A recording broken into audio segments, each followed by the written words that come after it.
आ जाओ विजल वाले भाई परेशान है। विजल का क्लच डलवा के तंग हो गए, चाइना का बैरंग डलवा के तंग हो गए।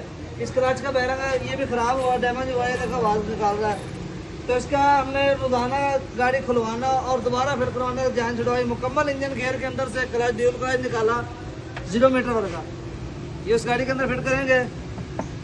ये गाड़ी के अंदर अगर जो ये गाड़ी में भी क्लच का प्रॉब्लम है, इसके शाखों का हिस्से का काम होने वाला और क्लच का मसला है। ये खोलनी है, अभी ये खोलनी है, दोबारा फिट करेंगे गाड़ी की, ट्राई करेंगे, ओके करेंगे, फिर आपको दूसरी गाड़ी खोलेंगे, उसको भी क्लच खोल कर दिखाएंगे। इसी तरह किसी भाई की गाड़ी में मसला आ रहा है, परेशान है, तो हमारे साथ रब्ता कर सकते हैं। हमारी बख्शा सरगोदा रोड